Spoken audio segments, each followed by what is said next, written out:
নমস্কার, যুক্তি তর্ক সঙ্গে অর্কই আপনাদের স্বাগত। আপনাদের সঙ্গে আমি অর্কপ্রভ সরকার। টালা থানার ওসি অভিজিৎ মণ্ডল শেষ পর্যন্ত সিবিআই এর হাত থেকে বাঁচতে পারলেন না। ছটা বেসরকারি হসপিটালে ঘুরেছিলেন তিনি, তাকে যাতে ভর্তি নেওয়া হয়, কিন্তু ডাক্তারবাবুদের ধন্যবাদ, তারা এই দুর্নীতিগ্রস্ত এই অফিসারকে ভর্তি নেননি এবং মুখ্যমন্ত্রী স্বাস্থ্য সচিবকে কার্যত তিরস্কার করেছিলেন।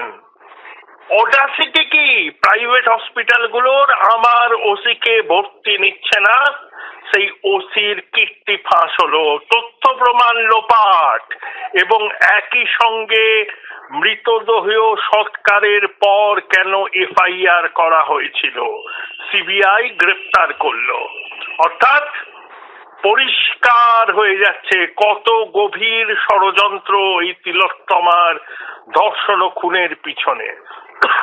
সন্দীপ ঘোষকে তো আর্থিক দুর্নীতির অভিযোগে সিবিআই আগে গ্রেপ্তার করেছিল, এবার ধর্ষণ ও খুনের মামলাতেও মাতৃজঠরের লজ্জা সন্দীপকে গ্রেপ্তার করলো সিবিআই। আমরা সবাই দেখেছি শনিবার অনেক রাত পর্যন্ত জুনিয়র ডাক্তাররা মুখ্যমন্ত্রীর বাসভবনে ছিলেন বৈঠকের জন্য। তারা সব দাবি ছেড়ে দিয়েছিলেন। লাইভ স্ট্রিমিং এর দাবি, তারা বলেছিলেন ঠিক আছে, দরকার নেই, নিরাপত্তার বিষয়, মুখ্যমন্ত্রীর বাসভবনে বৈঠক হচ্ছে। তারপরে ভিডিও রেকর্ডিং তাদের পক্ষ থেকে করা হবে, সে দাবিও মানতে চাননি মুখ্যমন্ত্রী, তাতেও তারা রাজি হয়েছিলেন।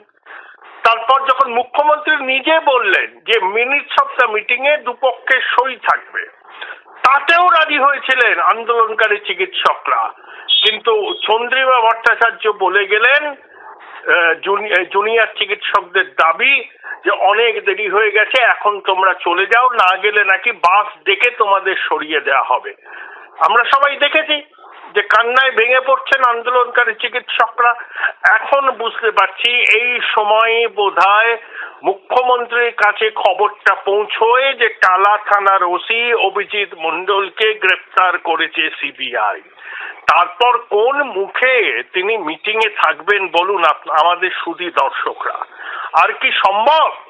প্রথম দিন থেকেই যে অভিযোগটা উঠছে যে তথ্য প্রমাণ লোপাট কলকাতা পুলিশ করেছে, সন্দীপ ঘোষ এবং উত্তরবঙ্গ লবির অঙ্গুলি হেলনে, এটা তো এবার প্রমাণিত হচ্ছে যে ওই ধর্ষণ এবং খুনের ঘটনার পিছনে এখন যে জিনিসটা দিনের আলোর মতো পরিষ্কার, যে তথ্য প্রমাণ লোপাট হয়েছে এবং তথ্য প্রমাণ লোপাটের পিছনে পুলিশের ভূমিকা ছিল।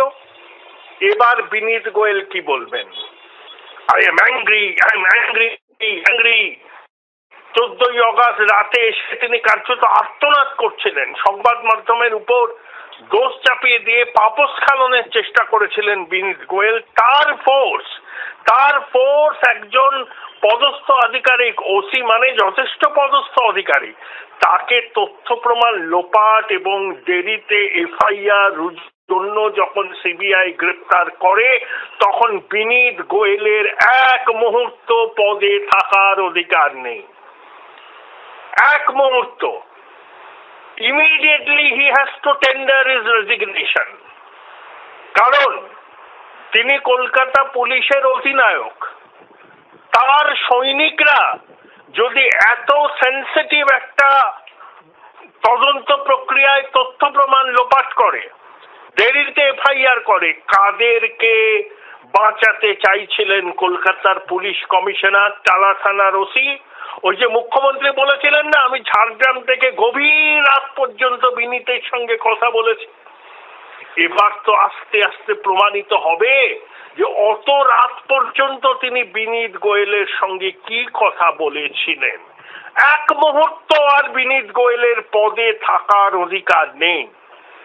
He must step down immediately, এবং তিনি যদি স্টেপ ডাউন না করেন, আমার মনে হয় 17ই সেপ্টেম্বর সুপ্রিম কোর্টে সিবিআই আর একটা স্ট্যাটাস রিপোর্ট দেবে। আমার মনে হয় সেখানে কলকাতা পুলিশের ভূমিকা নিয়ে তাদের অবজারভেশন কি থাকবে আমরা বুঝতেই পারছি। কারণ এই ঘটনা ওই একা সঞ্জয় রায়ের পক্ষে ঘটানো কি সম্ভব, এই প্রশ্নটা জনমানসে উঠছে বারবার করে।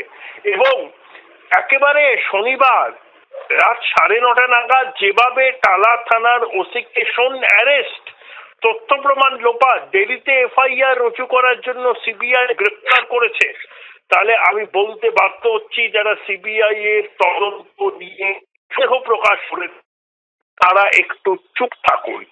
কারণ সীমা পাহুজা বলে এমন একজন অফিসার এই তদন্তকারী দলে আছে যিনি হাতরাস কাণ্ডের সমাধান করেছিলেন এবং ডক্টর মনমোহন সিং এবং নরেন্দ্র মোদী দুজনের সময় তিনি স্বর্ণ পদকে ভূষিত হয়েছিলেন। তার ইম্পেকেবল ইন্টিগ্রিটি এবং তার হাই প্রফেশনাল স্ট্যান্ডার্ড এটা সবাই মানে। আমার বক্তব্য, মুখ্যমন্ত্রী সেই জন্যই তো জুনিয়র ডাক্তারদের সঙ্গে বৈঠকটা করলেন না। জুনিয়র ডাক্তাররা তো তার দাবি মেনে নিয়েছিলেন যে ঠিক আছে মুখ্যমন্ত্রীর বাসভবন নিরাপত্তার বিষয় হতে পারে, লাইভ স্ট্রিমিং করা যাবে না, ঠিক আছে।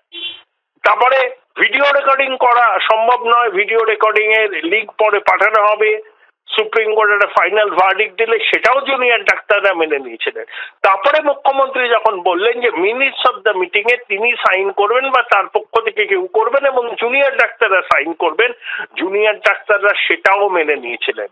তারপরে চন্দ্রিমা ভট্টাচার্য যখন জুনিয়র ডাক্তারদের বলেন অনেক সময় পেরিয়ে গেছে, তোমরা চলে যাও, তোমাদের বাস ডেকে দেব, যারা 35 দিন ধরে রোদ ঝড় জল বৃষ্টি উপেক্ষা করে তার সহপাঠীদের ধর্ষণ হত্যার বিচার চাইছে, 3 ঘন্টা সময় কিছু নয়।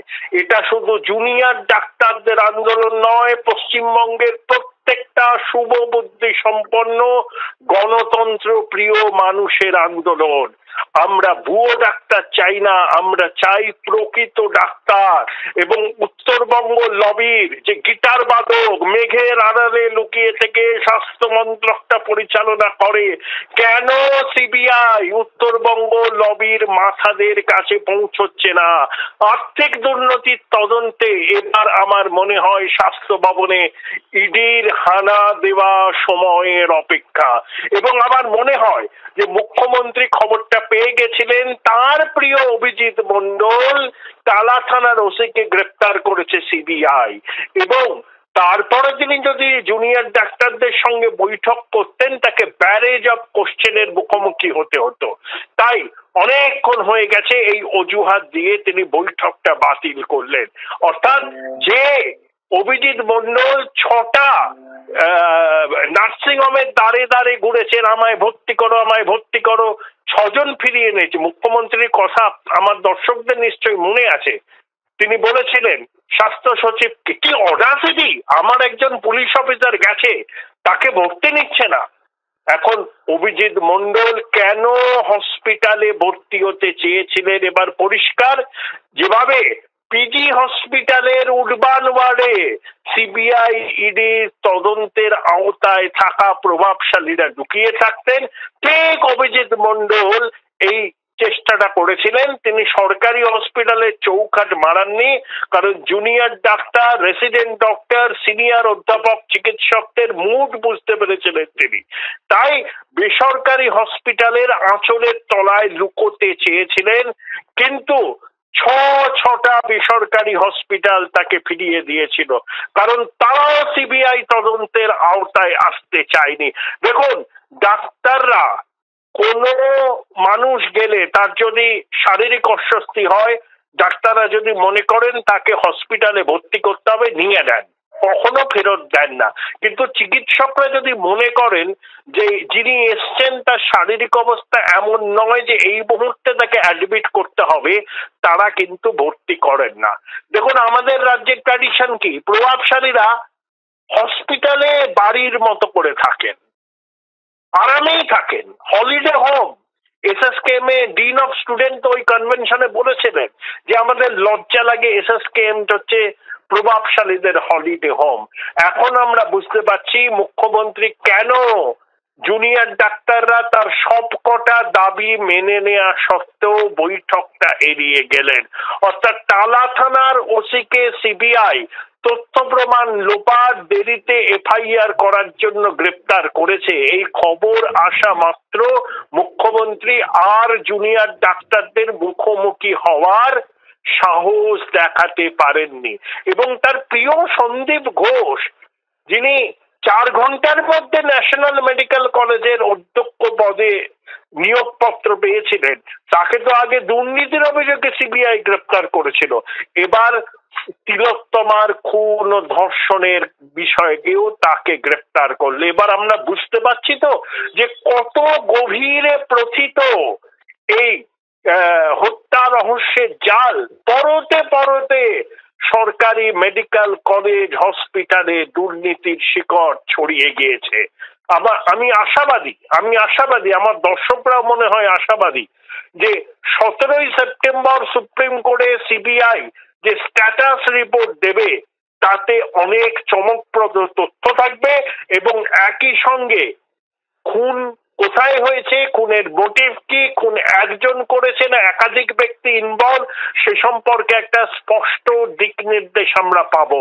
এবং প্রথম থেকেই সলিসিটর জেনারেল তুষার মেহতা সুপ্রিম কোর্টে সওয়াল করেছেন যে তথ্য প্রমাণ লোপাট হয়েছে, ক্রাইম সিনের অদল বদল হয়েছে, মৃত ব্যক্তির ফরেনসিক নমুনা সংগ্রহের দায়িত্ব থাকে সাধারণত ফরেনসিক চিকিৎসকদের উপর, তারা চিকিৎসক হন।